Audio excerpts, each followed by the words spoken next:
आमची गुरुदेवता कलावती माता, आमची गुरुदेवता कलावती माता. धन्य श्री हरी मंदिर, धन्य श्री हरी मंदिर, धन्य श्री हरी मंदिर आनंद भुवन. धन्य श्री हरी मंदिर, धन्य श्री हरी मंदिर, धन्य श्री हरी मंदिर आनंद भुवन.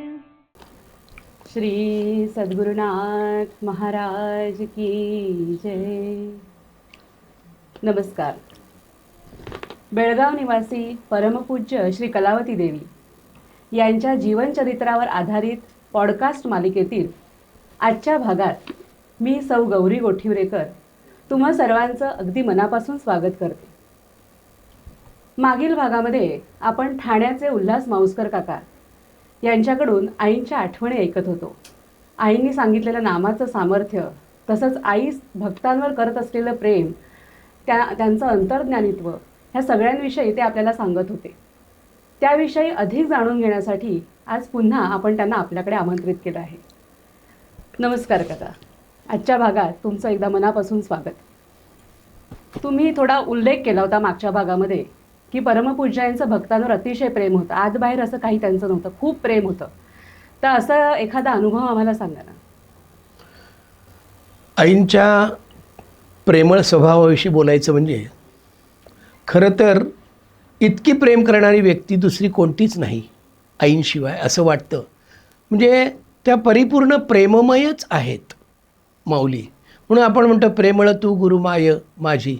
खरोखर हे जे प्रेम त्यांनी जे संपादन केलेलं आहे, हे प्रेम म्हणजे हे ईश्वरी प्रेम आहे त्यांच्याकडे.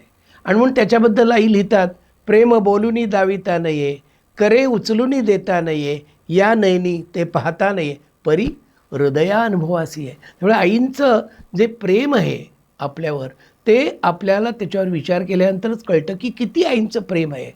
ज्या माऊलींनी स्वतःच हे आत्मसुख प्राप्त करून घेतलं आणि स्वतः त्या ब्रह्मानंदात सतत डुंबत आहेत, त्या आम्हाला ब्रह्मानंदात डुंबवण्यासाठी किती आमच्यावर त्या जीव टाकतात, किती त्याच्याबद्दल आपण सांगू शकत नाही. इतकं प्रेम आईंचं. आईंची प्रत्येक कृती ही प्रेममय आहे. का असं करतात? आता एवढ्या सगळ्या भक्तांना हरिनामाला लावणं, हरिभजनाला लावणं, याच्यासुद्धा मागे काय कारण आहे? याच्या मागे प्रेमच एक. बुडता आहे जन न पाहावे डोळा, म्हणून कळवळा येत असे. असा कळवळा त्यांना सतत आमच्याबद्दल वाटलेला आहे. एक साधं उदाहरण त्यांचं द्यायचं झालं तर एक तुळसाक्का म्हणून, तिचं नाव तुळसा बसरगेकर. तर ह्या आईंच्या कडे राहत होत्या आणि त्यांचं राहण्याचं कारण म्हणजे कदाचित त्यांचा स्वभाव असेल असं मला चरित्राचा अभ्यास केल्यानंतर वाटलं. पण त्यांना एक भाऊ होता आणि वहिनी होती, पण त्यांनी त्यांना घरात ठेवलं नव्हतं, त्यांना घरातनं घालवलेलं होतं. पण त्यांनी आईंचा आधार घेतला आणि आईंनी अक्षरशः पोटच्या मुलीप्रमाणे त्यांना सांभाळलेलं आहे.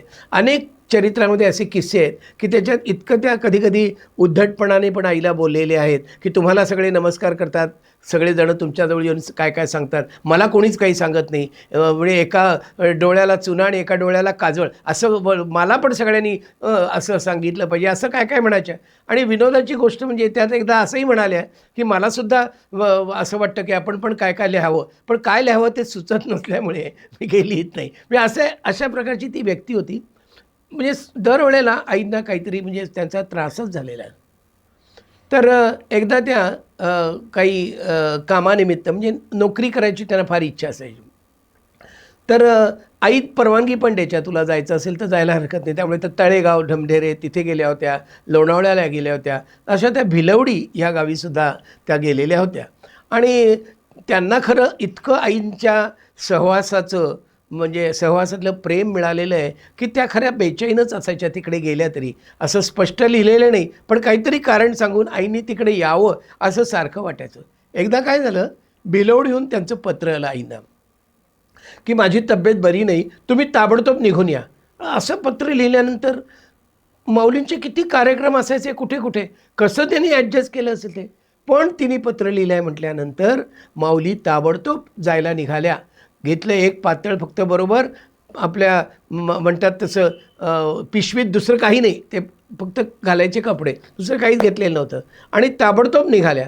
ते भिलवडी स्टेशनला उतरल्या. पाऊस पडत होता भयंकर आणि टांग्यात बसल्या आणि नदी पार करायची होती ती पुढे गेल्यावर. तर ते 2-3 मैलावर ते नदी होती, त्याच्यापुढे 4 मैलावर गाव. इतकं लांबचं आणि अडचणीचं ते गाव. पण तुळसाक्कानी बोलवलेलं आहे. तिला काय झालं असेल हा विचार खरं तेही अंतर्ज्ञानामुळे कळत होतं, पण प्रेमापुढे तेही त्यांनी ठेवलेलं होतं की नाही जायला पाहिजे तिकडे. आणि त्याप्रमाणे त्या टांग्यावाल्याने त्यांना सोडलं नदीपर्यंत. आणि नदी तुडुंब भरून वाहत होती, पूर आलेला नदीला. आणि तो टांगेवाला सांगतो की तुम्ही आत्ता जाऊ नका, पूर आलेला आहे आणि उद्या म्हणे जरा पूर ओसरला की मग काही सोडतील, म्हणजे होडी वगैरे असं सोडतील, तर तुम्ही आत्ता काही जाऊ नका. तरी माऊली चालायला लागल्या प्रेमाच्या ओढीने आणि सरळ त्यांनी प्रवेश केला नदीच्या पात्रात. इतकी दुथडी भरून वाहत असलेली पूर आलेली नदी, त्यात ही एकटी स्त्री. पण ही एकटी स्त्री ही अजब सामर्थ्य असलेली स्त्री होती, की ते सामान्य स्त्री नव्हती. सरळ चालत गेलं आणि मध्यावर आलं तोपर्यंत गळ्यापर्यंत पाणी आलं. तुम्ही विचार करा की पुराचं पाणी म्हणजे किती त्याला वेग असतो, त्या वेगातून पण त्या गेल्या पलीकडे आणि पोचल्या व्यवस्थित जाऊन. हा एक मला चमत्कारच वाटतो की त्या खरंच आपल्या दृष्टीने त्या चालत गेल्या असं वाटतं, पण कशा त्या पोचल्या ते फक्त त्यांनाच माहिती. कारण इतक्या पुरातून कोणीही सरळ जाऊ शकत नाही, पण माऊली मात्र गेल्या. आणि तिकडे गेल्यानंतर मग त्यांनी ती पिशवी आपल्या डोक्यावर ठेवून घेतली होती त्या पाण्यातून जात असताना. आणि मग कपडे वगैरे बदलले आणि गेल्या तुळसाक्कांकडे. तुळसाक्कांकडे गेल्यानंतर बघितलं तर ते एकदम ठणठणीत, काही तिला आजार बिजार काही प्रकार नाही. पण ते पाहून आईना आनंद झाला की ही चांगली आहे हिची तब्येत, याचाच आनंद झाला. म्हणजे हे प्रेमाचा एक प्रकार. नाही तर आम्ही काय म्हणू कशासाठी मग मला बोलवून घेतलं, इतके माझे तिकडे कार्यक्रम चालू असतात, तो पत्र पाठवून ताबडतोब या, काय झालं आहे तुला, काही झाले नाही, असं काहीही न बोलता अत्यंत प्रेमाचा व्यवहार सगळा त्यांचा त्या ठिकाणी झालेला. तसंच एक दुसरं म्हणजे आश्चर्य काय वाटतं की आता तुळसाक्काचं आपल्यासारखाच एक सामान्य स्त्री, पण त्यांच्या प्रेमासाठी त्यांनी हे केलं. तसा एक गमतीदार अनुभव माझ्या ताईचं आहे की प्रेम म्हणजे कसं असतं. ज्या वेळेला जळगावला आई आल्या तत्पूर्वी काका आईना म्हणाले होते की जोपर्यंत तुम्ही येत नाही जळगावला तोपर्यंत मी बिऱ्हाड हलवणार नाही. कारण काकांची बदली झाली होती माणगावला, ब्लॉक डेव्हलपमेंट ऑफिसर म्हणून काका तिकडे गेले होते. आणि सगळं स्वतः हाताने सगळं तिथे स्वयंपाक वगैरे करून, स्वयंपाक म्हणजे काय फक्त आमटी भात, त्यांना काय पोळ्या येत नव्हत्या. आणि आता जशी अव्हेलेबिलिटी आहे बऱ्याच ठिकाणून डबे मिळतात, पोळ्या मिळतात, काय पाहिजे ते आपल्याला मिळतं, पण पूर्वीच्या काळात तसं नव्हतं. त्यामुळे ते फक्त आमटी भातच खाऊन तिथे 2-2.5 वर्ष राहिले. आणि एक दिवस त्यांच्या मनात आलं की आईना सांगू का, कारण आई एकदा म्हणाल्या होत्या सुरुवातीला, बघा काका तुम्ही म्हणताय की मी येईपर्यंत, म्हणजे आई येईपर्यंत, आई कधी मी म्हणत नव्हत्या, ही आणखी गमतीची गोष्ट आहे. आई स्वतःला सुद्धा आईच म्हणत होत्या, आई येईपर्यंत मी बिऱ्हाड हलवणार नाही असं तुम्ही म्हणताय काका, पण नंतर म्हणाला मला 2कडचा खर्च झेपत नाही, एका पगारात सगळं भागत नाही. कारण त्यावेळेला खरोखर त्रिस्थळी यात्रा होती. मी MSc करत होतो पुण्याला, मला काकांना 150 रुपये पाठवायला लागायचे दर महिन्याला, ते पाठवायचे मला. नंतर भाऊ माझा जोगेश्वरीला होता आणि ताई आणि माझी पाठची बहीण कुंदा हे दोघंजण जळगावला राहत होते. या सगळ्यांना एका पगारात काय कसं केलं असेल तेही अजबच आहे, त्यांनाच ते माहिती. आणि हे सगळं झालं असं 2.5 वर्ष झाली. तर एक दिवस ते ताईला म्हणाले, काय गं आईनं सांगूया का. खरंच आई म्हटलं तसंच झालं.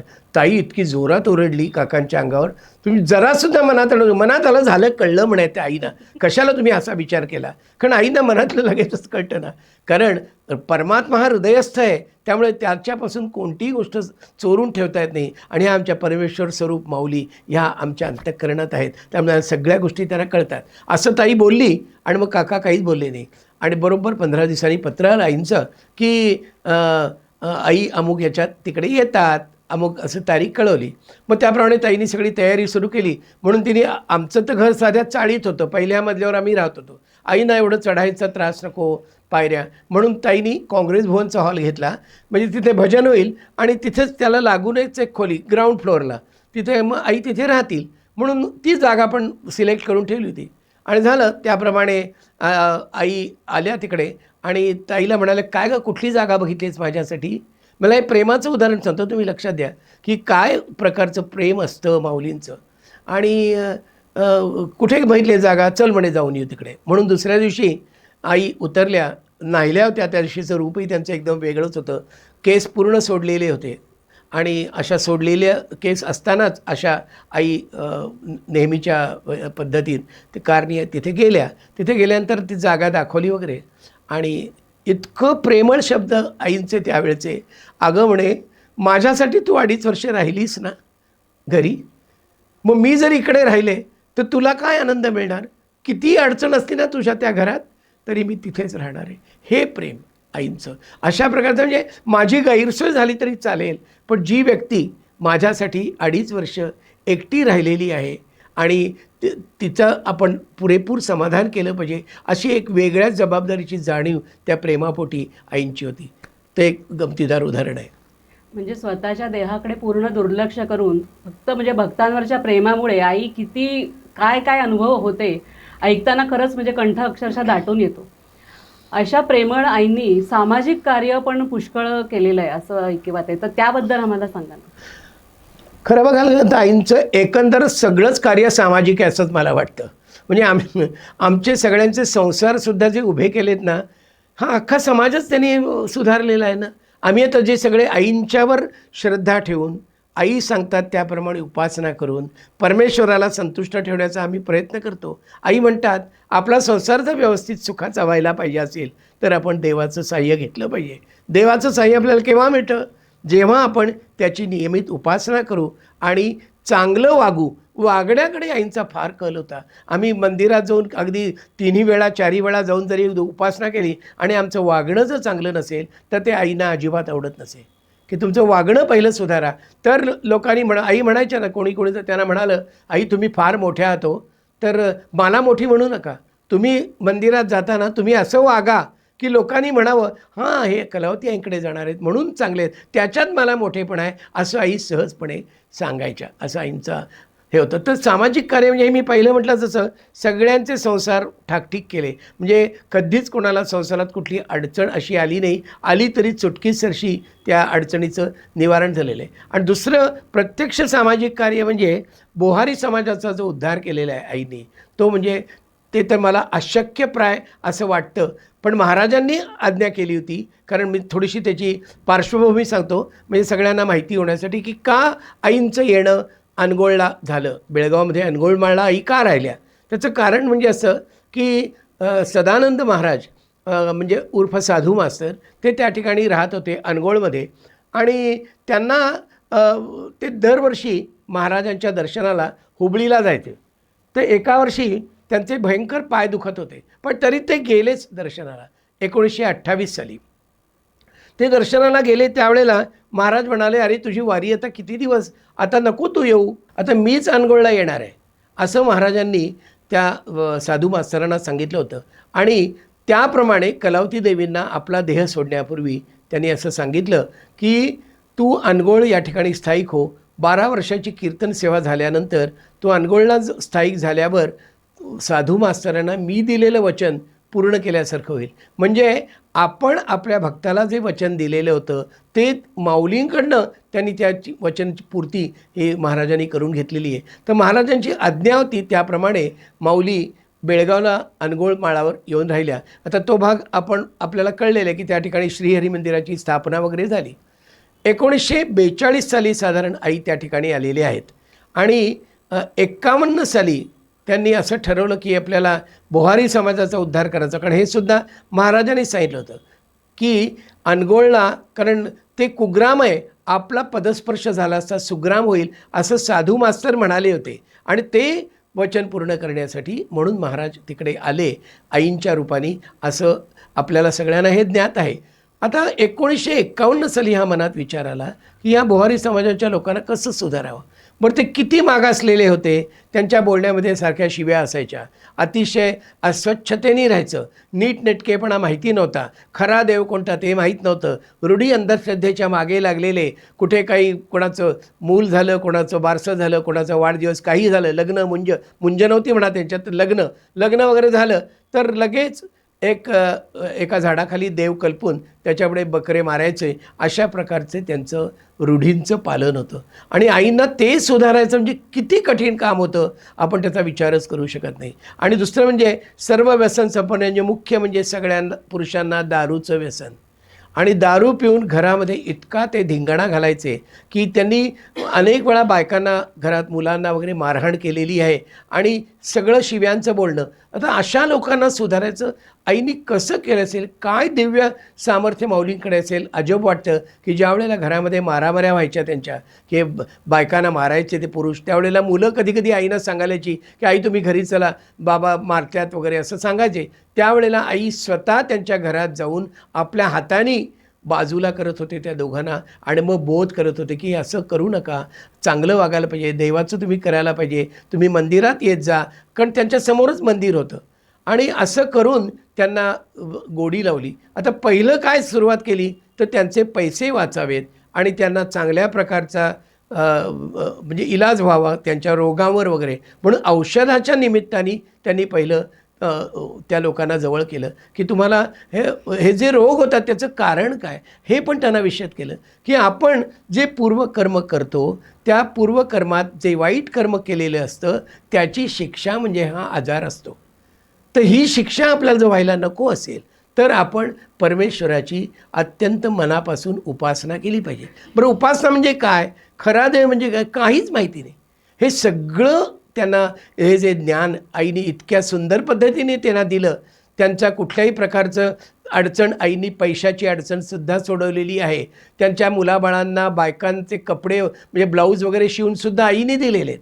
आता इतकं अजब कार्य आईने केलेलं आहे की ते लोक आईना मग तेव्हा देवच मानायला लागले की ह्या व्यक्ती आपल्यासाठी खरंच देव म्हणूनच अवतरले आहेत, अशी सगळ्यांची भावना झाली. आणि इतकी सुधारणा झाली त्यांची की आपण त्याचा विचार करू शकत नाही. उदाहरण द्यायचं, त्यांचं दारूचं व्यसन सोडवण्यासाठी आईंनी काय केलं की सकाळी आणि संध्याकाळी प्रार्थना होतीच, पण त्यांनी रात्रीची पण प्रार्थना सुरू केली आणि त्यावेळेला आई स्वतः प्रवचन करू लागल्या. त्यामुळे काय झालं, पुरुष मंडळींचा हा दारूचा जो काय त्यांना छंद लागत होता त्याच्यापासून ते आपोआपच परावृत्त झाले आणि सगळे मंदिरात येऊ लागले. त्या लोकांची इतकी श्रद्धा वाढली की कुठलीही अडचण आली तर त्याच्यावर आईंचाच सल्ला घ्यायचा असं त्यांचं ठाम मत होतं आणि त्याप्रमाणे ते करत होते. त्यांच्यामध्ये तर पुढे तर असं झालं की जे लोक रूढी अंधश्रद्धा पाळत आहेत त्यांच्याशी त्यांनी संबंधच सोडला. त्यांचेच नातेवाईक, त्यांचेच बुहारी समाजातलेच लोक, पण जे आईंना मानत नाहीत ते आपले नाहीतच, अशा पद्धतीत त्यांचं त्या लोकांशी वागणं असायचं. आणि मग आई सांगतात त्याप्रमाणे सगळं भजन वगैरे ते म्हणायला लागले. आईने स्वच्छतेचं महत्त्व पटवून दिलं. रोज आंघोळ केल्याशिवाय यायचं नाही असं मुलांना आणि बायकांना, पुरुषांना सगळ्यांना सांगितलं. त्यामुळे थंड पाण्याची का होईना आंघोळ केल्याशिवाय ते मंदिरात येत नव्हते. आणि मग आईंच्या सांगण्याप्रमाणे त्यांच्याकडनं उपासना व्हायला लागली. बरेचसे लोक निरक्षरच होते पण इतकी उत्तम भजन म्हणतात, त्यांची भजनं सगळी पाठ झाली. आम्ही प्रत्यक्षसुद्धा ऐकलेलं आहे. मला आठवतं आहे की पिराजी गजगेश्वर म्हणून हे श्रीरंग गजगेश्वर, पांडुरंग गजगेश्वर हे जे बुहारी समाजातले आपल्याला माहिती असलेले सेवेकरी आहेत, त्यांचे वडील ते, तर त्यांना मृदंग येत होता. तर आईंनी सोमवारची सेवाच त्यांना लावून दिली की दर सोमवारी मृदंग वाजवायला तुम्ही यायचं. आम्ही पण म्हणजे त्यावेळेला त्यांचा मृदंग ऐकलेला आहे. आम्ही लहान होतो त्यावेळेला, 17-18 वर्षाचे असे, पण आम्ही मृदंग त्यांचा ऐकलेला आहे. म्हणजे अशा पद्धतीने त्यांना ही हरिभजनाची गोडी लावली आणि त्यांच्या सगळ्या रूढी अंधश्रद्धा. आणखी पण त्यांच्याकडे एक रूढी होती ती म्हणजे होळीच्या दिवशी त्या होळीमध्ये कोंबड्या टाकायच्या, जिवंत कोंबड्या टाकायच्या अशा प्रकारचं काय काय त्यांच्या. आणि कोणाच्या अंगात देवाला की तिकडे जाऊन प्रश्न विचारायचे, ते सांगतील त्याप्रमाणे करायचं. इतके रूढी अंधश्रद्धेच्या.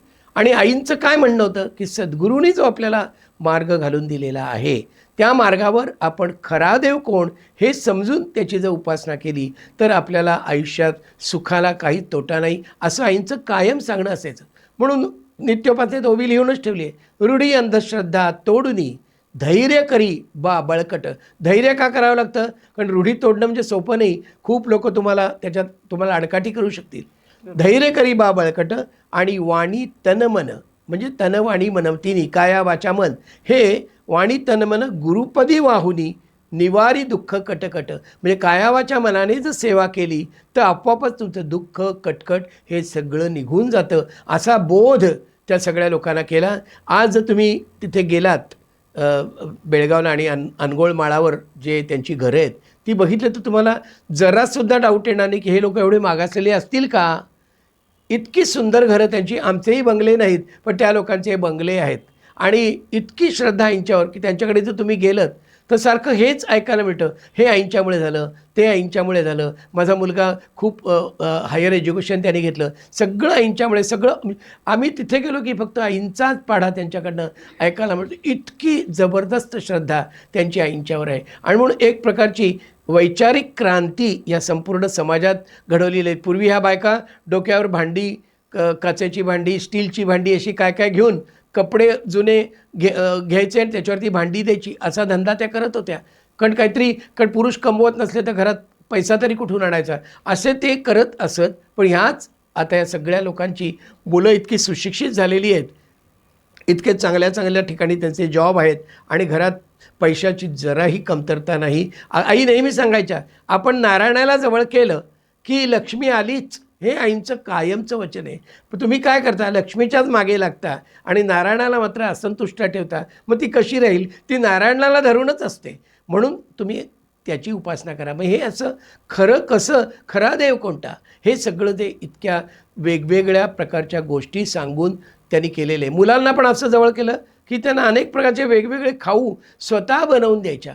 किती त्यांना म्हणजे त्यावेळेला कष्ट पडले असेल असा विचार केला. कितीतरी मुलं, आणि त्यांना सांगायचं आपण शिवी द्यायची नाही हां, अजिबात असं बोलायचं नाही, देवाला हे आवडत नाही. इतकं गोडी गुलाबीत त्यांना सगळं सांगून त्यांच्यामध्ये पण चांगली क्रांती घडवून आणली. त्यामुळे आता तुम्हाला ते अगदी सुशिक्षित लोक असं वाटतात. इतकं जबरदस्त हे सामाजिक कार्य केलं आहे. म्हणजे आम्ही बघितलं तर गव्हर्नमेंट किती किती प्रकारच्या योजना राबवत असतात. काय त्या योजनांचं होतं आहे आपल्याला सगळ्यांना माहिती आहे. पण आईने कुठली योजना जाहीर न करता सगळी एक आपल्या गुरूंची आज्ञा आणि त्या आज्ञेचं तंतोतंत पालन करून त्यांनी संपूर्ण या समाजामध्ये एक वेगळ्याच प्रकारची क्रांती घडवून खरोखर ती म्हणजे मानसिकदृष्ट्या अतिशय चांगली अशी ती सगळी माणसं झालेली आहेत. त्यांचे विचार अतिशय उच्च आहेत. परमार्थातले अर्थ त्यांना इतके सुंदर कळतात. मला कधी कधी आश्चर्य वाटतं, आम्ही म्हणतो हे लोक निरक्षर आहेत पण यांना कसं काय कळत असेल. पण तुम्ही मायाजीमानांशी जर कधी चर्चा कोणी केली असेल तर लक्षात येतं की किती त्यांना ज्ञान झालेलं आहे आईंच्याकडे, आईनी सांगितलेली उपासना केल्यामुळे. नाही तर ते तसे बघायला तर खूप शिकलेले नाहीत. पण आपण शेवटी म्हणतो, चाले शरीर कोणाची सत्ते, कोण बोलवी ते हरिविण, देखवी ऐकवी एक नारायण, तयाचे भजन चुको नका. म्हणून हे खूप महत्त्वाची गोष्ट आहे की आपण म्हणतो की बुद्धीसी प्रेरणा तुझ्या कृपे. काय बुद्धीला जर प्रेरणा जर नसेल त्याची तर काय तुमची बुद्धी करणार. त्याला आईने एक वेगळं सुंदर नाव दिलेलं आहे की परमेश्वराच्या उपासनेने किंवा परमेश्वर स्वरूप सद्गुरूंच्या उपासनेने आपल्या बुद्धीला सूची जोड मिळते. तर सूची जोड म्हणजे मलाही त्याचा अर्थ फक्त सुबुद्धी असाच होता, पण नंतर मला एक वेगळा अर्थ उमगला. तो म्हणजे सुबुद्धी म्हणजे नुसतंच सुबुद्धी असं नाही, सुबुद्धी म्हणजे सूक्ष्म बुद्धी. तुम्हाला आत्मा हा अतिसूक्ष्म आहे आणि अतिसूक्ष्म आत्म्याला जाणण्यासाठी आपली बुद्धीसुद्धा सूक्ष्मच झाली पाहिजे. त्यामुळे आई जेव्हा म्हणतात सूची जोड मिळाली पाहिजे, ती सुबुद्धी पण आणि सूक्ष्म बुद्धी पण, असं मला जाणवलं. तर त्या लोकांना इतके चांगल्या प्रकारचे अर्थ ते अभंगाचे वगैरे सांगू शकतात की आपल्याला आश्चर्य वाटतं की यांना कोणी एवढं सगळं शिकवलं, कसं यांच्या निव्वळ आईंच्या सहवासात त्यांना या सगळ्या गोष्टी लक्षात आलेल्या. असं हे सामाजिक कार्य हे खूपच वेगळ्या प्रकारचं. त्याचा कुठला गाजावाजा नाही, मी अमुक केलं तुमुक केलं, बघा आता कशी माणसं राहतात, आम्ही किती गर्जना करू सगळीकडे जाऊन, तुम्हाला माहिती आहे काही माणसं कशी होती, आता बघा कसे माझ्यामुळे झालं आहे. हा कधीही उच्चार त्यांच्या तोंडून येत नाही माऊलींच्या. इतकं म्हणजे ज्याला आपण म्हणतो ना की कुठल्याही प्रकारचा गर्वच त्यांच्याकडे नाही. कारण मगाशी म्हटलं तुम्हाला त्याप्रमाणे की षड्गुण ऐश्वर्य संपन्न असलेली माऊली, ह्याच्याकडे कुठल्या दुर्गुण असतात. खरंच माऊलींच्याकडे फक्त आणि फक्त सद्गुणच होते. आणि म्हणूनच जय जय ओंकारे आरतीमध्ये सद्गुण मंदिरे म्हटलं आहे माऊलींना. म्हणजे सद्गुणांचं मंदिरच जणू काय आपली माऊली म्हणजे. तर असं एवढं मी या सामाजिक कार्याबद्दल सांगू शकतो. सामाजिक कार्यामध्ये आणखी पण काय काय वेगवेगळ्या प्रकारची कामं आईंच्याकडून झालेली आहेत. त्याचे खूप नवल वाटतं की 12 वर्षाच्या कीर्तन सेवेमध्ये त्यांना 12 बाळंतपणं त्यांनी केलेली आहेत असं चरित्रात वर्णन आहे. म्हणजे पूर्वी हॉस्पिटल वगैरे नसायचं, त्यामुळे बाळंतपणं ही घरीच होत असत आणि त्या सुईणी असायच्या, त्या येऊन ती बाळंतपणं करायच्या. पण नेमकी अशी गंमत व्हायची की त्या बाईच्या पोटात दुखायला लागलं की नेमकी सुईण अवेलेबल नसायची आणि सुंदर लिहिलं आहे चरित्रामध्ये, त्या मुलांचा आईंचा हात लागण्याचा योग असल्यामुळे ती सुईण येण्याच्या आत मुख्य काम व्हायचं. म्हणजे 12 बाळंतपणं ही आईंनी त्या 12 वर्षाच्या कीर्तन सेवेमध्ये केलेली आहेत.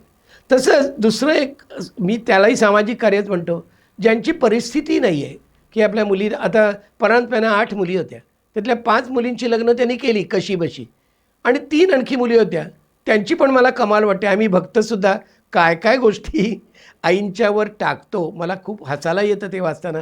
त्यांनी सांगितलं आईंना या 3 मुलींच्या लग्नाची जबाबदारी मी तुमच्यावर टाकली आहे आणि त्याच्यावर आई काहीच बोललेल्या नाहीत आणि आईंनी एक लग्न त्यातलं 5व्या म्हणजे त्या 3 मुलींकी एका मुलीचं लग्न त्यांनी सांगितलं तुमच्या घरी दरवाजातच मांडव टाका, तिथे होईल. त्याच्या पुढच्या मुलीचं लग्न आईंनी सांगितलं हे श्रीहरी मंदिरातच व्हायचं आहे. आता किती विलक्षण प्रसंग आहे तो सुद्धा, की त्यांनी सांगितलं एकदम साधेपणाने आणि श्रीहरी मंदिरातच लग्न करायचं आणि आईनी त्याप्रमाणे ते केलं. पण आईंना त्यावेळे का असं सांगितलं याचा उलगडा नंतर झाला, कारण त्या परांजपेंचा मृत्यूचा योग होता त्या दिवशी, म्हणून आई म्हणाल्या की अगदी साधेपणाने करायचं आहे आणि हे हरिमंदिरातच होणार हे लग्न. आणि त्यांना खरं सांगितलं होतं की तुम्ही इथून जाताना कुठेही म्हणजे जायचं नाही हरिमंदिराच्या बाहेर आणि गेले तर मला सांगून जायचं. आणि नेमकं त्यांना जरा थोडं कासावीस व्हायला लागलं म्हणून ते आईंना न सांगता घरी गेले आणि आणि त्यांना इतकं बेचैन झालं की त्यांनी आईंचा फोटो मागितला, तो फोटो छातीवर ठेवला आणि तिथे त्यांचं प्राणोत्क्रमण झालं. ते परांजपे वारले. आईंनी लग्न तर केलं इकडे मुलीचं, पण आईने सांगितलं होतं अगदी साध्या पद्धतीत व्हायला पाहिजे. आणि ज्या वेळेला ते मंदिरातून बाहेर गेले, लगेच आई बंगल्यातून बाहेर आले आणि विचारलं परांजपे कुठे आहेत. तेव्हा कोणीतरी सांगितलं की ते घरी गेलेत. तेव्हाच आई अक्षरशः इतक्या हळहळल्या. आई म्हणाले मला विचारलं असतं तर मी त्यांना जायला दिलं नसतं. इतकं सामर्थ्य होतं की तो मृत्यू टळणार होता जर हरिमंदिरात लग्न झालं असतं तर. पण शेवटी बरेच वेळा असं होतं की प्रारब्ध भोगाप्रमाणेच काही काही गोष्टी होतात आणि त्यामुळे त्यांचं तसं झालं. पण मला याच्यात महत्त्वाची गोष्ट ही सांगायची आहे की त्या मुलीचं लग्न आईनीच केलं. म्हणजे अशी अनेकांची लग्न आईनी केलेली आहेत, कोणाकोणाची जुळवून पण दिलेली आहेत की असं. कारण आईनं काही सांगावं लागायचं नाही ना. एखाद्या मुलाच्या मनात एखादी मुलगी असली, मंदिरात येणारे आहेत दोघं, हे आईंना कळायचं हो. आईनं कोणीच सांगितलेलं नाही, पण तुमच्या मनातलं कळतं ना सगळं. कारण आई म्हणायच्या संतांची गंमत अशी असते की त्यांच्यासमोर कोणी माणूस गेला की त्याच्या मनाचा एक्सरे निघतो आणि मनाचा एक्सरे निघाल्यामुळे सगळ्याच गोष्टी कळतात.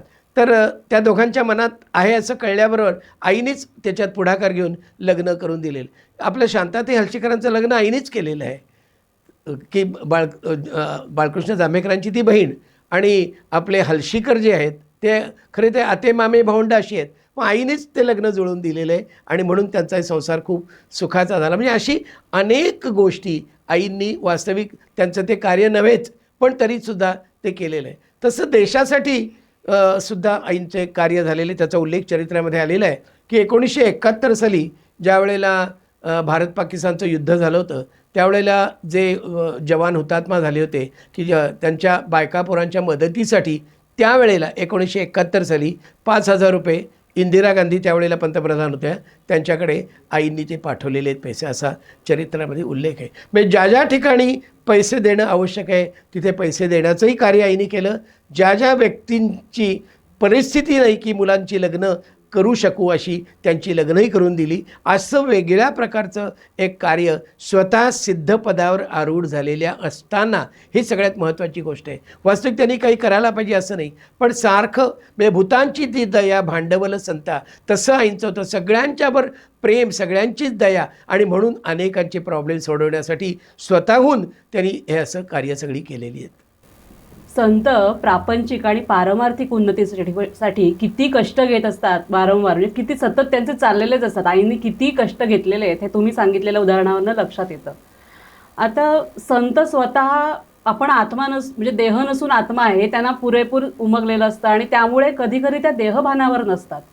त्याचा त्यांना व्यवहारात वागताना त्रासही होतो. तर असे आईंचे काही अनुभव आहेत का, अशा काही घटना आहेत? आपल्या चरित्रामध्ये स्वरूपानंदात निमग्न आई असं एक हेडिंग आहे आणि त्या हेडिंगच्या अंडर काही गोष्टी अशा दिलेल्या आहेत की त्याच्यात आपल्याला स्पष्ट लक्षात येतं की आई म्हणजे देह नव्हत्याच, देहातीत राहे सदा देहातीत त्यासी गुरु करावे असं आपण गुरुविना गती नाही कोणा या भजनामध्ये आपण म्हणतो.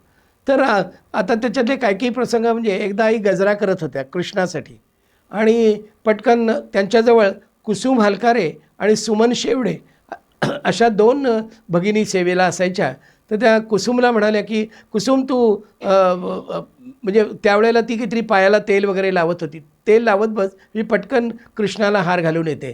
तर ती म्हणाली आई तुम्ही उठून गेल्यावर मी तेल कोणाला लावणार. मग हसल्या एकदम. म्हणजे आपण देहभान नाही हे सारखं लक्षात यायचं की आई असं काहीतरी सांगतात, पटकन मी हे करून येते गं, तोपर्यंत तू अमुक कर. आई तुम्ही गेल्यानंतर मी काय करू असा प्रश्न पडतो. म्हणजे आपल्या देहाचं विस्मरण हे सतत त्यांना आणि कायम स्वरूपाचं स्मरण. बरोबर सामान्य माणसाचं उलटं असतं. आम्हाला स्वरूपाचं विस्मरण आणि देहाचं सारखं स्मरण, म्हणून आम्ही देहाचे चोचले पण खूप पुरवीत असतो. आम्हाला म्हणजे वाजवीपेक्षा जास्त गोष्टी आम्ही देहासाठी करतो, त्यामुळे आपली आत्मभावना कधी दृढ होतच नाही असा पण एक प्रकार आहे. तर आईंचं असं खूप वेळा होतं की त्या देहभानावर नसायच्यात. एकदा तर एक खूप गमतीदार प्रसंग दिला आहे. 3 बायका आल्या होत्या आईंच्याकडे. तर त्यात मला त्या सगळ्यांची नावं बरोबर आठवत नाही, पण एक परांजपेताई होत्या, शकुताई गद्रे म्हणून होत्या आणि आणखी एक जोड नाडगवडा मला वाटतं नाव चुकलं असेल तर असं वाटतं. तर त्याच्यातली एक भगिनी व्यवस्थित नथ घालून आली होती, ती म्हणजे सधवा होती ती, आणि एक होती ती सकेशा होती, म्हणजे विधवा होती पण केस काढलेले नव्हते. आणि त्यावेळेला असं सोळेपणा असायचा, सोळ्या असायच्या बायका, आणि एक सोळी होती म्हणजे तिने केशवपन केलेलं आणि असं डोक्यावर पदर घेतलेले असे असतात ना. तर आई म्हणजे कशात देहभानावर नसायच्या. आईने बघितलं तिघींकडे आणि पटकन विचारलं या दोघींनी का नथ घातली नाही आहे. आणि मग त्या सगळ्या हसायला लागल्या एकदम. आई असं काय विचारतात.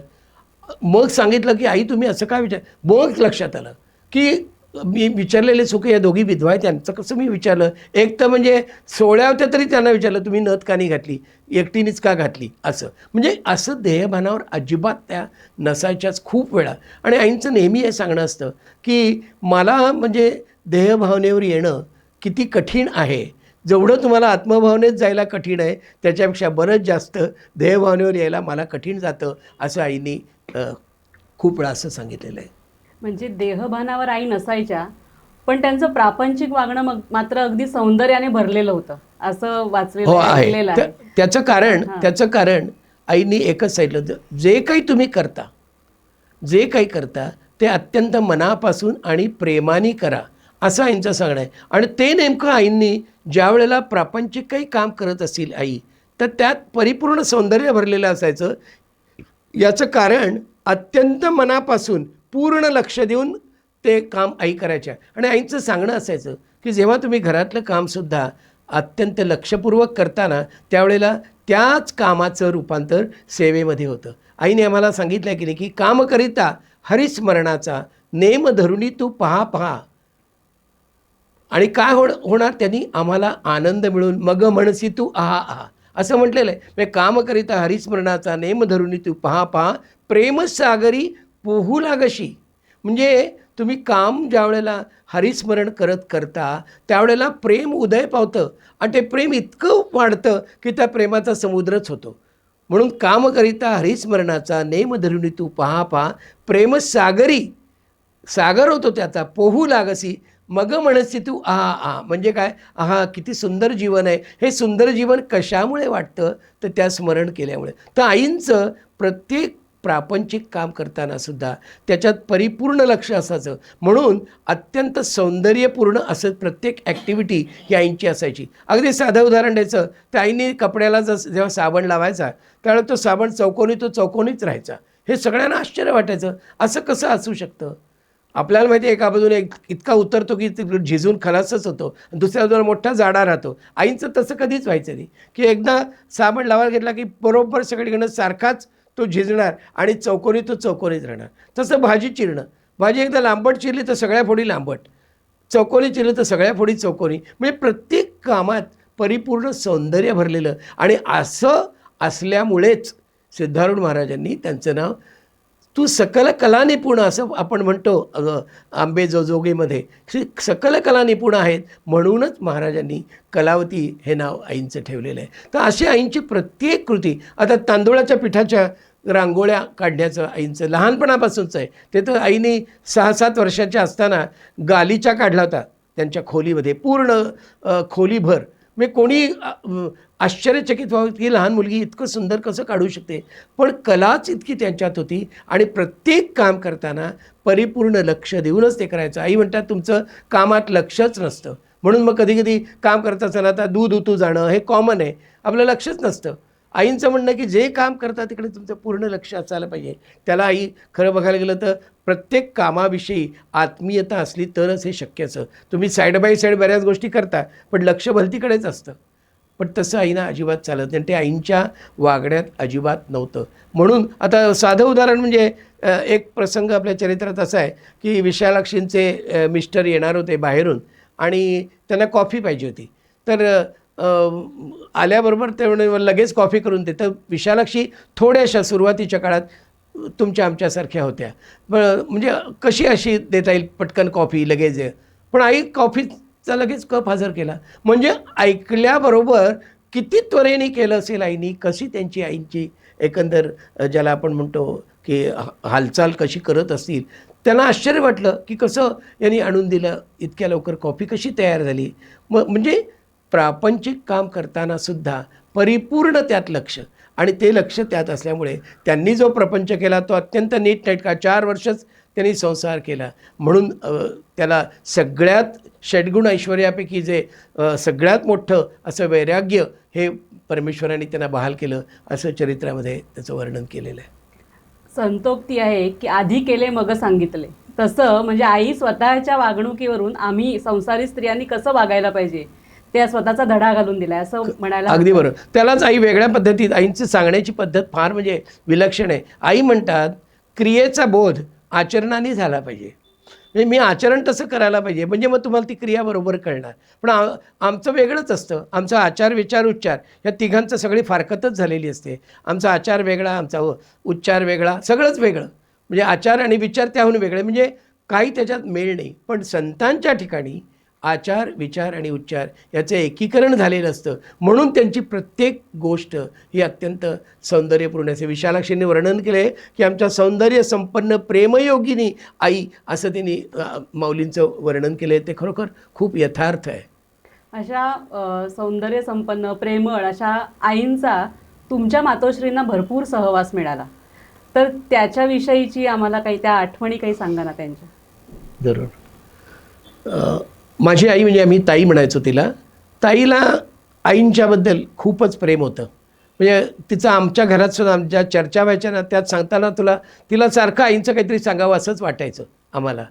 आणि तिचा योगही असा होता, म्हणजे याचा संबंध कदाचित प्रारब्धाशी असेल की का एवढे आई तिच्याशी मोकळीपणाने वागत होत्या. बऱ्याच गोष्टी आईनी इतक्या तिच्याशी बोलल्यात की म्हटलं अगं तुझ्याशी एवढं कसं आई सांगतात. म्हणजे सगळ्या काही परमार्थाच्याच गोष्टी असायच्या असं नव्हे, काही असायचं.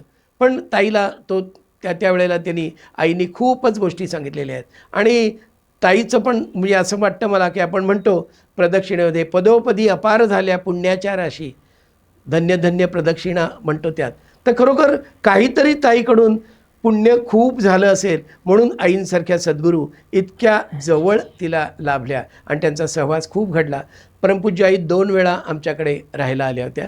एकदा 1956 साली 15 दिवस राहायला आल्या महाडला, आणि 1972 साली जळगावला आमच्याकडे 8-10 दिवस आई राहायला आल्या होत्या.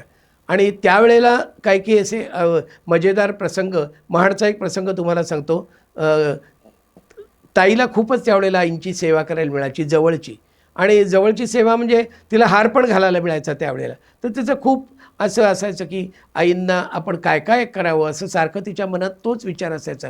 तिने घरातल्या दुसऱ्या कुठल्या गोष्टीचा विचार करायला आली. आपल्याकडे आई आलेल्या आहेत, ह्याला काय काय आवडतं, काय काय देऊ मी, असं तिला सारखं वाटायचं. एक प्रसंग गमतीदार आहे त्याच्यातला, म्हणजे तो मी बरेच वेळा सांगितलेला आहे, मलाही तो खूप आवडतो आणि ताईला त्यातून खूप आनंद मिळाला म्हणून मी तो अनेक वेळा तो सांगत असतो. तोही तुम्हाला मी आता सांगतो. एकदा आईंना अंघोळीचं पाणी काढून दिलं. बरं, आईंची अंघोळीची पद्धत पण मी मुद्दाम का सांगतो, आईंना आता 2 बालद्या पाणी लागायचं. आता तुम्ही म्हणाल बापरे असं काय, एक मोकळेपणाने आई जिथे राहत होत्या ना तिथे सगळं सांगायच्या. नाहीतर तुम्ही अर्धी बालदी दिली तरी त्या मागणार नाहीत. आपण वाटतो चरित्रामध्ये कशी व्यवस्था आईंची केलेली आहे, कुठे गोठ्यातसुद्धा राहायला दिलेलं आहे, म्हणजे पडवीत राहायला दिलेलं आहे. पण ज्या ठिकाणी मोकळेपणा आहे त्या ठिकाणी मोकळेपणात सांगायच्या, हे खूप पाणी दे. मग आई ताई लगेच 2 बालद्या पाणी देणार आणि मला अंगावर पाणी घेण्यासाठी छोटा मग वगैरे असं देणं, मोठ्या तोंडाचं भांडं लागतं मला असं आई. मी हे जे मोकळेपणाने सांगणं आहे ना तसं असायचं. तर त्या दिवशी आई न्हाणार होत्या आणि 2-3 बालद्याचं पाणी दिलेलं होतं आणि ताई बसली होती हार करत आणि हार करताना तिच्या तोंडात तो अभंग होता, आवडे हे रूप साजिरे सगुण पाहता लोचन सुखावले, आता दृष्टीपुढे ऐसाची तूर आहे जो मी तुझं पाहे नारायणा. हे अभंग ती म्हणत होती आणि आईंची आंघोळ झाली. इकडे आंघोळ झाल्यानंतर आई पाहतात तर नेसायचं पातळ वगैरे काही ठेवलेलं नाही हिने, काय प्रकार आहे हा. म्हणून आई तशाच काय केलं, आईने पंचा ठेवलेला होता पुसायचा तेवढा, तो खूप मोठा पंचा असायचा. आईने तो रामदासी पद्धतीप्रमाणे आपल्या गळ्याभोवती गुंडाळा इथे मागे गाठ मारली आणि फक्त पोटऱ्यांपर्यंतच ते होतं आणि मागे पाठ तशीच. तुमच्या लक्षात आलं रामदासी लोक ज्या पद्धतीने नेसतात तसा पंचा नेसला आईनी आणि न्हायल्या होत्या त्यामुळे केस सगळे ओले होते. तर ते असे गोल गोल फिरून जवळजवळ ताई म्हणाली 1-1.25 फूट तरी वरपर्यंत असं शिखरासारखं होतं म्हणे आईंच्या. आणि आल्या एकदम समोर, जय जय रघुवीर समर्थ. तेव्हा ताई एकदम भानावर आली. तिला कारण ती हारच करण्यात मग्न झालेली होती. बघते तर आई असं बघायला ती बघितलं आईंच्याकडे आणि इतकं तिला ते रूप आवडलं, इतक्या गोऱ्यापान. आता जसं ताईने वर्णन केलं तसं मी करू शकत नाही, पण ताईने सांगितलं की नुसती मी बघतच राहिले, इतक्या गुलाबी दिसत होत्या आई त्यावेळेला. आणि मला असं वाटलं की मी हेच रूप आपल्या डोळ्यासमोर राहू, म्हणून म्हटलं की आता दृष्टीपुढे ऐसाची तूर आहे जो मी तुझं पाहे नारायणा. आणि आई म्हणाल्या, काय गं आता मी अशीच जाऊ का. तेव्हा ताईला कळलं की मी कपडे दिले नाहीत. मग कपडे वर करून आई गेल्या. कारण सकाळच्या वेळेला स्नान झाल्यानंतर बरेच वेळा कोणाकोणाला बोलवलेलं असायचं आईने दर्शनासाठी, काही जणांना काही सल्ले विचारायचे असे म्हणून मग कोण कोण येत असत. तर असं अशी एक ती गमतीदार आठवण आहे तिथली. दुसरं म्हणजे जोगेश्वरीला एकदा आई आल्या होत्या. त्यावेळेला तर फारच गमतीदार सगळा प्रकार की ताईला पत्र पाठवलं आईने 15 दिवस आधी, अगं मी जोगेश्वरीला येणार आहे आणि तुला म्हणजे सेवा करायची आहे ना, मग तू ये तिकडे राहायला, असं आईनेच पत्र पाठवलं. त्यामुळे जोगेश्वरीकरांच्या मनावर नव्हतं आईंच्याजवळ कोणाला ठेवायचं. म्हणजे ह्याच्यातसुद्धा आईंची एक हुशारी बघा की नाहीतर त्या जोगेश्वरीवाल्यांनी ताईला बोलवलं असं काही नाही. आईनासुद्धा ताईच हवी होती म्हणून ताईलाच पत्र पाठवून तिकडे बोलवून घेतलं. दिवेकर म्हणून मोठ्या पोस्टवर होते पोलीस खात्यात, त्यांचा बंगला होता, त्या बंगल्यात आई उतरल्या होत्या आणि तिथे तू ये म्हणून सांगितलं. तर ताई गेली. गेल्यानंतर इतका तिला आनंद झाला आई भेटल्यावर, दरवेळेलाच व्हायचा. आई भेटल्या म्हणजे काय वेगळंच ते सुख. आणि म्हणाले आई तुमचा पत्र आलं त्याच्यावरून मला इतका आनंद झाला, सगळं सांगितलं आईंना. अगदी धडधड मोकळेपणाने सगळं बोलायचं आईंच्याजवळ.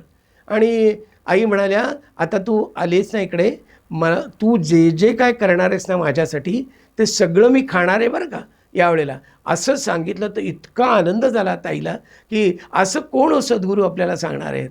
आणि त्याप्रमाणे ताई खरोखर रोजच्या रोज अनेक प्रकारच्या गोष्टी करत होती आणि खूप आनंद त्यावेळेला आईंनी ताईला दिलेला आहे. आणि खरोखर म्हणजे अजब वाटतं सगळ्या गोष्टीचं की इतक्या या सद्गुरू माऊली असं कसं ताईला सांगितलं की तू करशील ते मी सगळं खाणार आहे. तसंच घरातल्या पण गोष्टी कधी कधी बोलायच्या, काय गं हा तुझा नातू कोणासारखा आहे, तुझ्या म्हणजे जावई असे आहेत का तुझे दिसायला, म्हणजे असं पण म्हणजे आपल्याला असं आश्चर्य वाटलेलं की आई असं कसं बोलतात. पण आई ताईशी अशा प्रकारे पण बोलत होत्या. तसंच जोगेश्वरीला एकदा मामाकडे आई येणार होत्या आणि मामाला कळवलं होतं की आई येणार आहेत तुझ्याकडे, पण आई येणार आहेत हे कोणालाही कळवू नका. आणि त्याप्रमाणे मामाने ती गोष्ट गुपचूप ठेवली होती. पण आईंची व्यवस्था कशी करायची घरामध्ये तो पण चाळीतच राहत होता, कॉमन संडास बाथरूम. आईंना कसं व्यवस्था सगळी करायची म्हणून पहिलं ताईला बोलवून घेतलं, तू पहिली ये निघून इथे, कारण तुझ्याशिवाय मला काही कळत नाही आईंची व्यवस्था कशी करायची. आणि मग सगळं ताईच्या सांगण्याप्रमाणे तिथे त्यांनी व्यवस्था केली. आईनं सांगितलं की तुम्ही आंघोळ किचनमध्येच करा, आम्ही पाणी सगळं म्हणजे उचलून टाकू नंतर, पण तुम्ही बाथरूममध्ये आंघोळीला जाऊ नका. अनेक प्रकारचे नळ बीळ कुठे कुठे काय डोक्याला लागलं तर हीच भीती वाटायची. आणि ती चाळीतली बाथरूम तरी काय इतकी छोटी की आईनं जाणंच कठीण त्यात, अशी परिस्थिती. तर सगळी तशी व्यवस्था केली. आणि संडासची पण व्यवस्था तशीच केली. ताईलाच आयडिया सुचली की आपण खुर्ची करून घेऊ, कारण तसं आम्ही जळगावला केलं होतं. तर कमोड वगैरे असं तर काही त्यावेळेला नव्हते, पण त्यांनी तशी व्यवस्था केली. आणि नंतर झालं, आई सकाळचं स्नान वगैरे झालं. तर तेव्हाची पण आईंची, मगाशी जो आपण प्रश्न विचारला होता की देहभानावर आई नसायची म्हणजे कसं, तर तो एक गमतीदार प्रसंग आहे तो सुद्धा.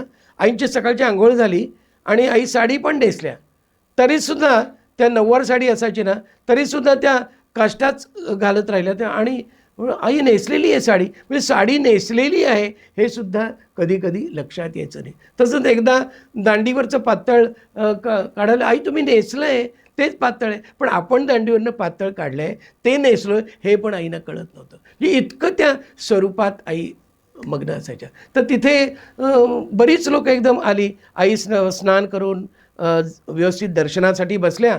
बघतो तर मामाच्या घरापासून जवळजवळ 200 फूट लांबपर्यंत भक्तांची रांग दर्शनासाठी. आता आईना कळलं आहे, अरे मी सांगितलं होतं ना सांगायचं नाही. काय गं, ताईलाच विचारला प्रश्न, काय गं एवढी लोकं कशी आली. तेव्हा ताईने उत्तर दिलं की आई सूर्याला झाकता येईल का. आणि आईना खरं ते उत्तर आवडलं पण होतं. काही उत्तर आवडलं तर आई स्मितहास्य करायच्या, काही त्याच्यावर बोलायच्या नाहीत. म्हणजे असं एक ती गमतीदार आठवण. तशी जळगावची पण आठवण की हात कोणाचा धुरशक्ती ही सांगितली होती मागे. तर तिथेसुद्धा ज्या वेळेला तो काँग्रेस भवनचा हॉल बघायला गेल्या, मग अशी तुम्हाला सांगितलं की तिथे मी राहणार नाही, की प्रेमासाठी मी तुझ्याकडेच राहणार असं जे सांगितलं होतं, त्यावेळेचा प्रसंग जिना चढून जाताना आई म्हणाल्या, काय गं तू माझा हात धरते काय मी तुझा धरू. तर ताई म्हणाली, नाही आई तुम्हीच हात धरायचा. बरं तर म्हणे, बरोबर बोललीस, कारण गुरूंनी हात धरला की ते कधी सोडत नसतात, पण तुम्ही जर हात धरला तर तुम्ही केव्हाही सोडून द्याल. असा एक विनोदाचा भाग. त्यामुळे अशा काही बारीक बारीक अशा आठवणी आहेत. गुरु सहज बोलून जातात, पण त्यात किती अर्थ असतो हे आता तुम्ही सांगितलेल्या उदाहरणावरून लक्षात येतं. आणि आपले गुरु सतत आपल्यासोबत राहावेत, कायम राहावेत आणि कायमच असतील असं भक्तजनांना वाटत असतं. पण देह कधीतरी थकतो आणि त्यामुळे त्यांना त्याचं विसर्जन करणं भाग असतं. तर आईंच्या महानिर्वाण जेव्हा झालं त्याच्यानंतर आईंचा देह समाधीस्थ करेपर्यंत तो जो वृत्तांत आहे तो जर आम्हाला थोडक्यात सांगाल. 8 फेब्रुवारी 1978 बुधवार होता त्या दिवशी. आणि त्या दिवशी आईंचं खरं महानिर्वाण झालं. खरं तर आईंची अशी आंतरिक इच्छा होती, त्यांनी बोलूनही दाखवली होती की नामस्मरण सगळे करत असताना आपण देह सोडावा. पण एकंदर आईचं आजारपण त्यावेळचं बघून इतक्या आई थकलेल्या होत्या, शक्तिहीन झालेल्या होत्या. तर आम्ही मुंबईकर, आम्हाला पण असं वाटणार ना की कुठल्या तरी चांगल्या डॉक्टरला दाखवूया. जरी आई म्हणाल्या होत्या की सगळ्यांनी नामस्मरण करा, तरी तसं केलं जाते. आम्ही विचार करणार की कुठल्या तरी चांगल्या डॉक्टरला दाखवूया, त्याच्याशिवाय कसं, नाही तर आपल्याला बेळगावचे लोक काय म्हणतील हे पण आपल्या मनात त्यावेळेला होतं. त्यावेळेचे जे भक्त होते म्हणजे माझे काका म्हणजे दत्तात्रय वामन मौस्कर, बाबूराव काळे, ही जी मंडळी होती, या सगळ्यांना असं वाटलं की काहीतरी ट्रीटमेंट करता आली पाहिजे. नाही तर बेळगावचे लोक म्हणतील एवढे तुम्ही मुंबईत राहत असून काही तुम्हाला ट्रीटमेंट करता आली नाही का. या कारणासाठी खरं तर आईंना ॲडमिट केलं होतं. आणि आम्ही जसलोकमध्ये आईंना घेऊन गेलो आणि जसलोकमध्ये त्यांना खरं तर ट्रीटमेंट घ्यायचीच नव्हती. म्हणून जसलोकमध्ये पोचायच्या आधी आम्ही नेहरू प्लॅनेटोरियमवरून त्या हाजी मलंगच्या ते पुढे गेलो, त्याच्या पुढे आहे ते जसलोक हॉस्पिटल. तर तिथे आल्यानंतर आईंनी पटकन विचारलं ताईला की अगं आपण कुठे आलो. ताईला प्रमिला म्हणायची आई, की आपण कुठपर्यंत आलो आहे, तर आणि कुठे चाललो आहे.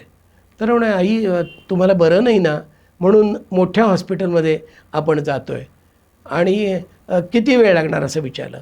तेव्हा ताईने सांगितलं आपल्याला तर 15 मिनटं लागतील फक्त, कारण त्या ॲम्ब्युलन्समध्येच होत्या आणि आम्ही बाबूराव काळ्यांच्या गाडीतून मागून जात होतो. 2 गाड्या मागे होत्या आणि ॲम्ब्युलन्स पुढे होती. त्यावेळेला आईने एकदम दोन्ही हात असे उचलायला लागल्या. तर आमचं त्यावेळेचे जे सेक्रेटरी होते मधु विनोद, ते म्हणाले आईंचा हात दाबून धरा. ताईला सांगितलं तू दाबून धरा, म्हणे सलाईन सुटेल असं, किंवा नाकाला ऑक्सिजन लावला आहे तो बाजूला जाईल असं सांगितलं. ताई म्हणाली तू त्याची काळजी करू नको, मी व्यवस्थित ते सांभाळून करते. आईनं हात उचलायचं ते उचलू दे, मी दाबणार नाही असं तिथेच सांगितलं मधु विनोदला. आणि आईने हात उचलले आणि नमस्कार केला. आणि तो नमस्कार केला आणि त्याच्यानंतर 15 मिनिटं त्यांनी आपला जीव ठेवलेला होता म्हणतात तसं. आणि जेव्हा आम्ही जसलोकला पोचलो, आम्ही त्यांना स्ट्रेचरवरनं बाहेर आणलं आणि त्यावेळेला आईने डोळे उघडले आणि ती भली मोठी बिल्डिंग जसलोकची पूर्ण न्याहाळली. इतक्या तोपर्यंत व्यवस्थित चांगल्या शुद्धीत होत्या. आणि आम्ही इमर्जन्सी लिफ्टमधून 16व्या मजल्यावर गेलो आणि जसं त्यांना बेडवर ठेवलं तात्काळ आईंनी देह सोडला.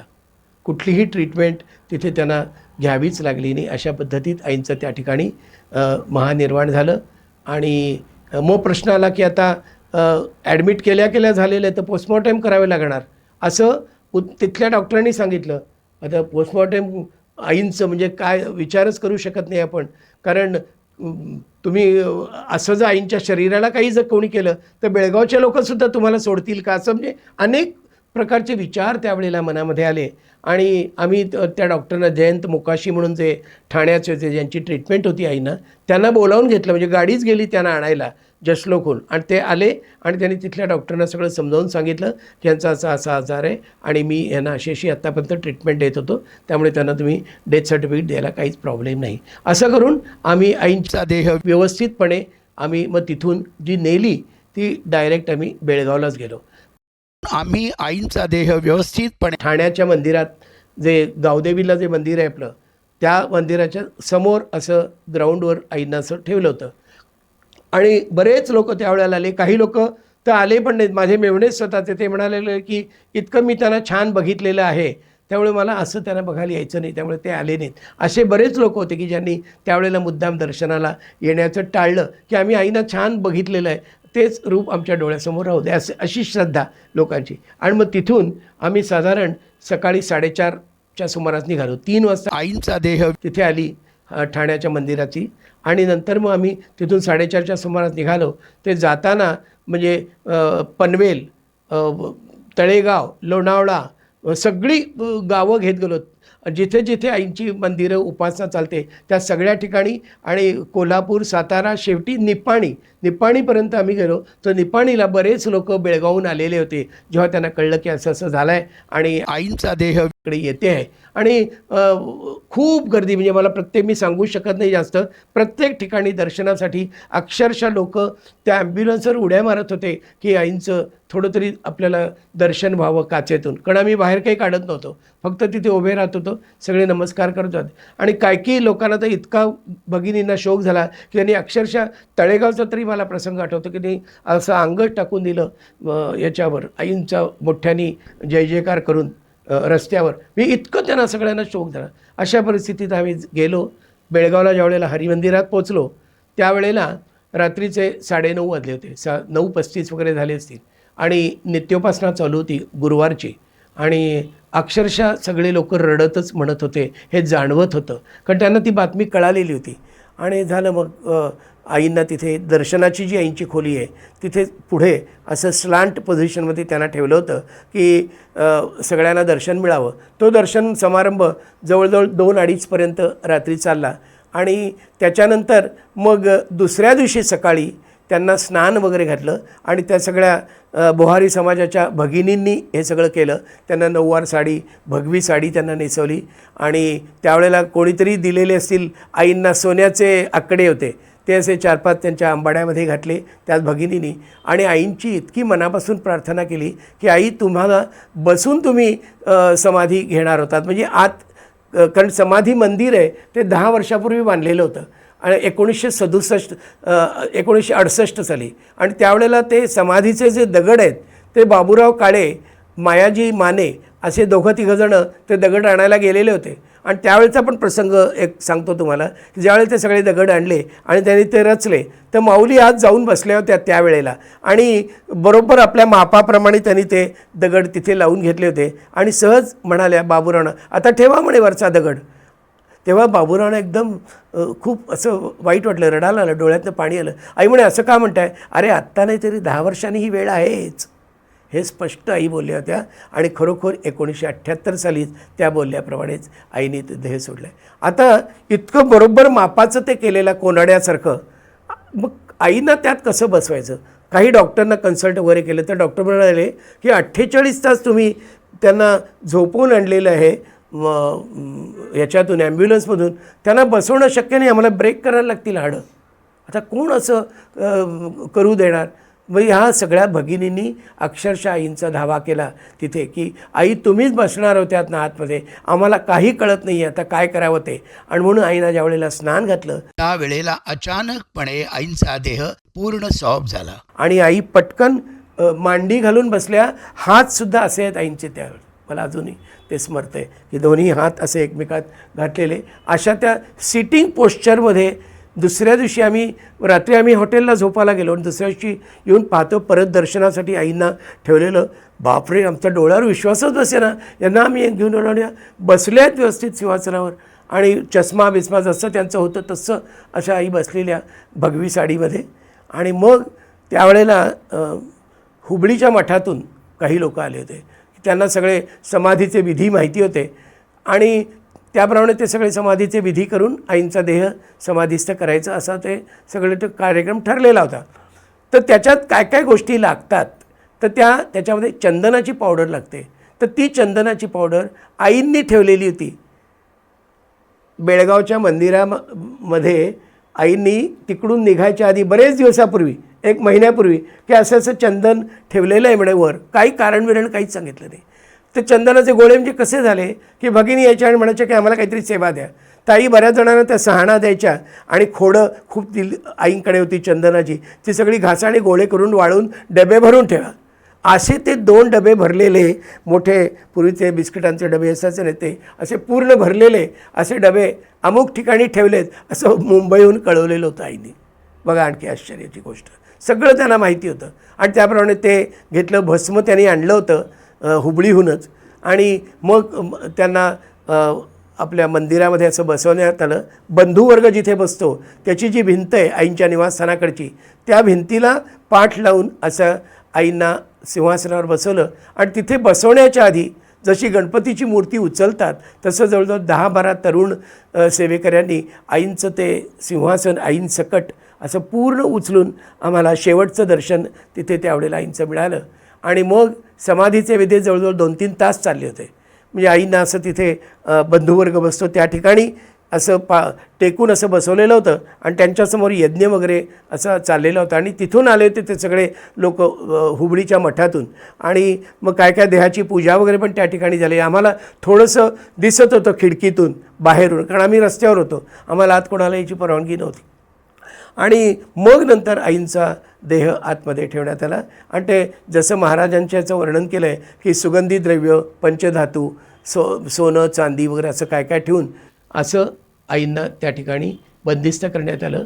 आणि ते भस्म चंदन हे सगळं मिक्स केलेलं, कवडी रास असेल आपण इमॅजिन करू शकत नाही इतकी, ते सगळं टाकून असं वरपर्यंत दाबत असं म्हणजे पूर्ण असं खोक्यासारखंच केलं.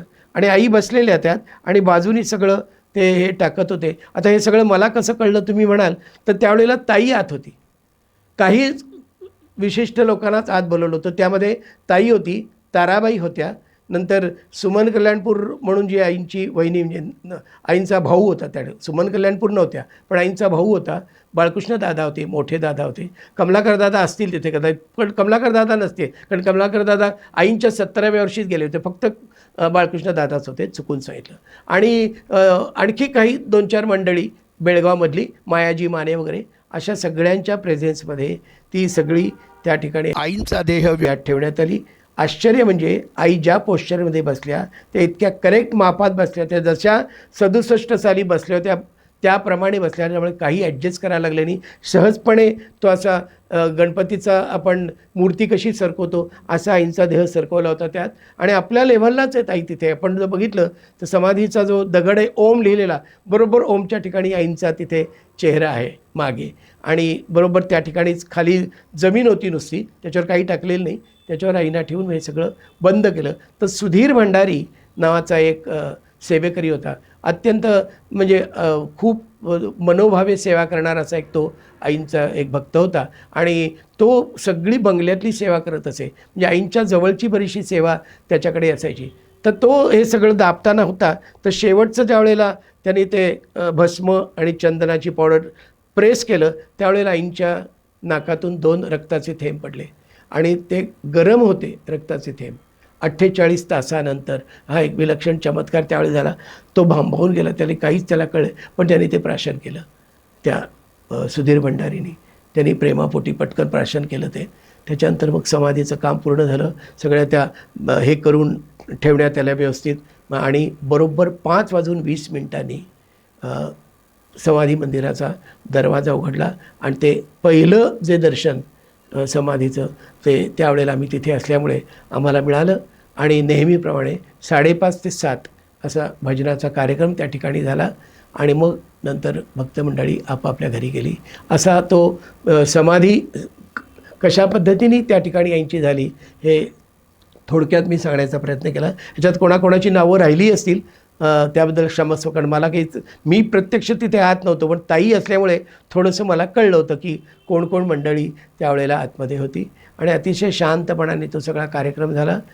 आता आई जरी देहात नाहीत तरी आईंचे कार्य तसंच चालू आहे, कारण आईंचं आता तर त्यांना बंधनच नाही देहाचं.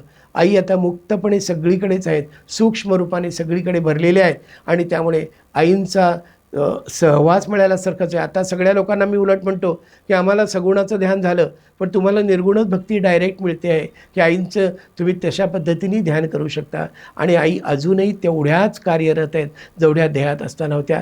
किंबहुना जे शाखानंतर वाढल्या, हरिमंदिराकडून जो प्रचार झाला, किती असंख्य शाखा त्याच्यानंतर झाल्या. म्हणजे मला आता अंदाजही नाही, जवळजवळ 500-600च्या वर एकूण जास्तच आहे त्याच्यापेक्षा, मला माझ्याकडे एक्झॅक्ट आकडा नाही. मी असं म्हणजे धन्य ती माऊली की खरोखर किती त्यांनी आयुष्य कसं आपलं त्यांनी व्यतीत केलं आणि कशा प्रकारे असंख्य लोकांना आनंद देऊन त्यांचा उद्धार कसा केला.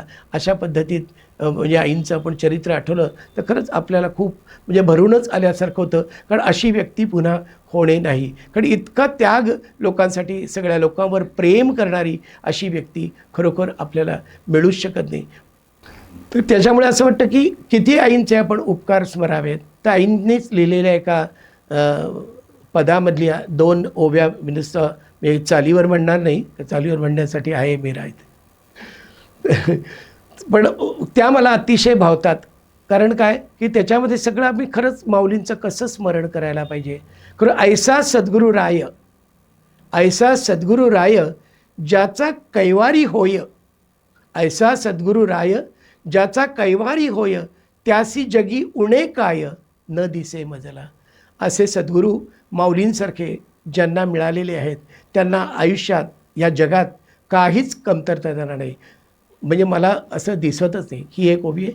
आणि दुसरं, श्री गुरुसी मी पाहीन, श्री गुरुसी मी गाईन, श्री गुरुसी मी आठवीन क्षणोक्षणाला. या माऊलींचं सतत स्मरण, त्यांचं रूप पाहत राहावं, त्यांचं भजन करावं, त्यांच्याबद्दल आपले उपकार स्मरणाचे अनेक उद्गार सारखे यावेत आणि त्यांच्यासाठी आपल्या डोळ्यात अश्रू यावेत, असं प्रेम आपलं त्या माऊलींच्यावर अखंड राहावं अशी त्यांच्या चरणी प्रार्थना करून या ठिकाणी हे माझे 2 शब्द पूर्ण करतो.